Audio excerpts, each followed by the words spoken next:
নমস্কার বন্ধুরা, আর live and cooking চ্যানেলে আবার একটা রেসিপি নিয়ে চলে এলাম। দেখো কান্ডায় বড় বড় কাতলা মাছের চাকা নেওয়া হয়েছে। দেখো কত মোটা সাইজের। আজকে আমি কাতলা মাছের একটা নতুন রেসিপি তোমাদের সঙ্গে শেয়ার করছি। এখানে 4 পিস এই কাতলা মাছ নিয়ে নিয়েছি। এগুলো নুন আর হলুদ মাখিয়ে রেখেছিলাম।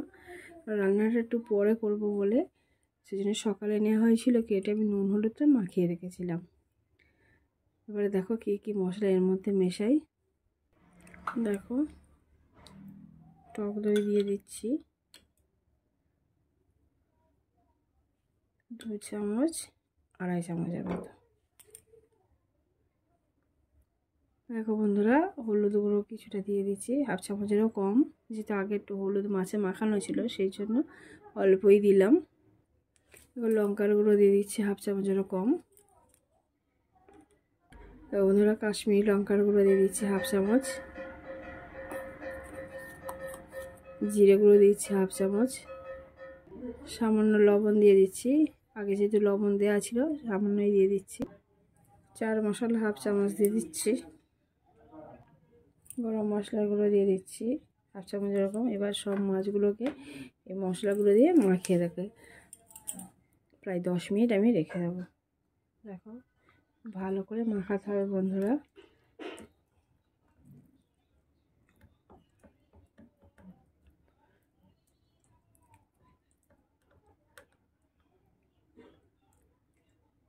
এবার মাছগুলোকে আমি ভালো করে মাখিয়ে নেব। বন্ধুরা ভালো করে মাখানো হয়ে গেছে, আমি 10 মিনিট রেখে দিচ্ছি, তারপরে ফিরে আসছি।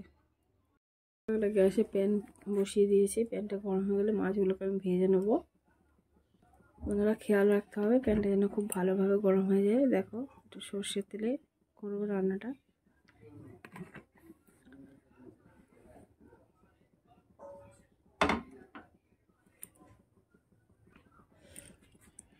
দেখো মাছগুলোকে আমি দিয়ে দিচ্ছি। মাছগুলো খুব মোটা মোটা বড় থাকে। আমি 4 পিস মাছ নিয়েছি, একসঙ্গে ভাজা হয়ে যাবে।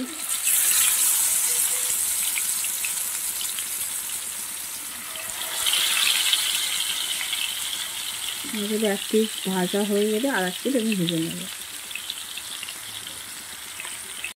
মাছগুলোকে আবার উল্টে দিচ্ছি।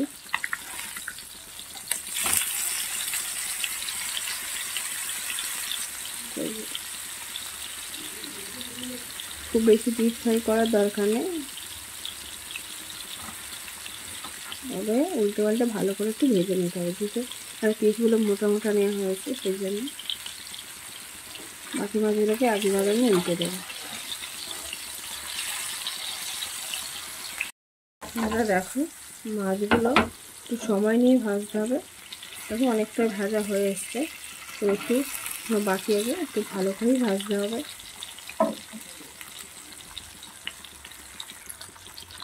দেখো বন্ধুরা মাছগুলো এবার ভালো করে ভাজা হয়ে গেছে। এবার আমি মাছগুলোকে তুলে নিই। দেখো সব মাছগুলোকে আমি তুলে নেব। প্রথমে জিরে দিয়ে দিচ্ছি, গোটা জিরে।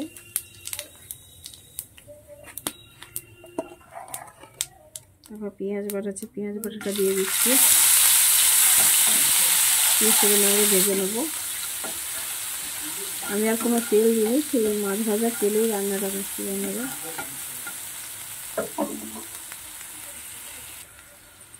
রসুন গ্রেট করে রেখেছিলাম, সেটাও দিয়ে দিচ্ছি। আর 30 সেকেন্ডের মধ্যে রসুন আর পেঁয়াজটা ভাজবো।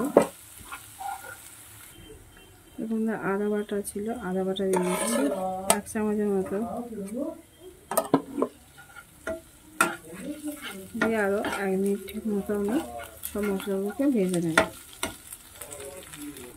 একটা টমেটো পিউরি করে রেখেছিলাম, সেটাকে দিয়ে দিচ্ছি।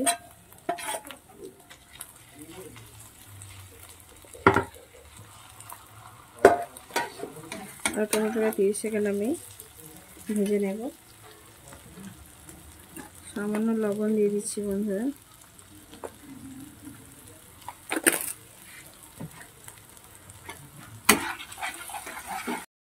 ক্যাপসিকাম ছিল, সেটাকে কেটে আমি টুকরো টুকরো করে নিয়েছি, সেটাও দিয়ে দেবো। এটা দেয়া না দেয়া তোমাদের ব্যাপার, আমার কাছে ছিল বলে আমি দিলাম, না দিলেও হবে। আর দেখো বন্ধুরা, এখানে টক দইতে হলুদ লঙ্কা দিয়ে রেখেছিলাম, সেটা দিয়ে দেবো। এর সঙ্গে জিরে গুঁড়ো, ধনে গুঁড়ো, চাট মশলা দিয়ে আমি এটাকে দিয়ে দেবো। দেখো বন্ধুরা, আমি এই টকের মধ্যে লঙ্কা, হলুদ, ধনে গুঁড়ো, জিরে গুঁড়ো সব দিয়ে দিয়েছি। এবার এটাকে সামান্য জল দিয়ে এটা দিয়ে দিচ্ছি। দেখো বন্ধুরা, এখানে ভাজাটা হয়ে গেছে, ভালোভাবেই ভাজা হয়ে গেছে মশলাটা। এবার আমি যেটা ফেটিয়ে রেখেছিলাম সেটা দিয়ে দিচ্ছি। দেখো, এখানে 3 চামচের মতো আমি এই মিশ্রণটা দিয়ে দিচ্ছি। দিয়ে আমি আরও কিছুক্ষণ নেড়ে নেবো, মিনিট 2 মতো নেড়ে নিতে হবে বন্ধুরা। আর এই সময় ফ্লেমটা একদম লোতে রাখতে হবে।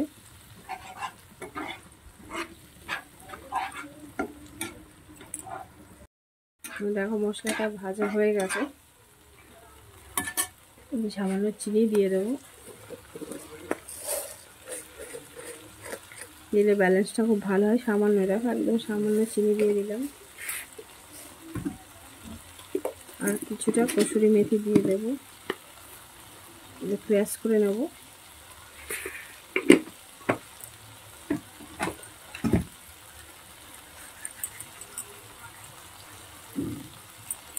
দিয়ে ভালো করে আর 1 মিনিটের মতো আমি ভেজে নেব। তেলটা ছেড়ে দিয়েছে মশলা থেকে। এবার আমি যে পাত্রে মিশ্রণটা রেখেছিলাম সেই পাত্রে সামান্য জল দিয়ে সেটা দিয়ে দিচ্ছি। খুব বেশি জল দেওয়ার দরকার নেই।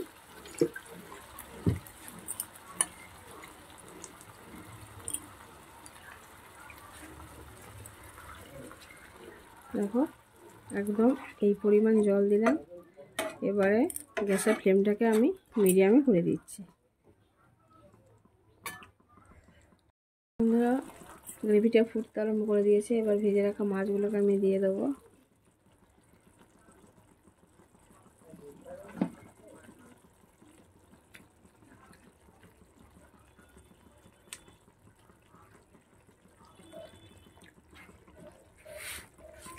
দিয়ে আমি 2 মিনিট ফোটাবো, ফুটিয়ে আবার মাছটাকে উল্টে দেবো। মোট আমি 5 মিনিটের মতো এইভাবে রান্না করে নেব। দেখো মাছটাকে এবার উল্টে দিচ্ছি।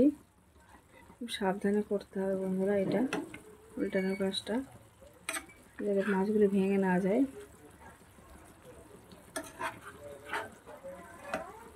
তা বন্ধুরা, আমার এই দই কাতলা যদি তোমাদের ভালো লেগে থাকে তাহলে আমি একদম নিজস্ব স্টাইলে করেছি বন্ধুরা।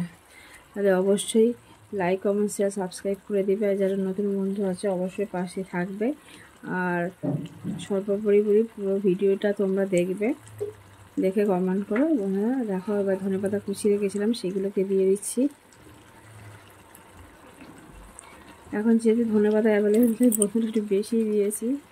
আর ধনেপাতা দিলে তরকারির টেস্ট একটু সুন্দর হয়, একটা স্মেল হয়, স্মেলটা খুব সুন্দর হয়। এবার আবার মাছগুলোকে উল্টে দিচ্ছি। এবার আমি নামিয়ে নেব।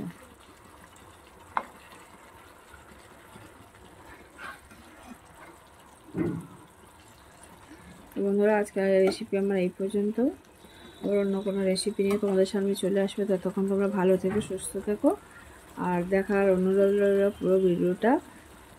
অনেক ধন্যবাদ। আবার অফ করে দিচ্ছি বন্ধুরা।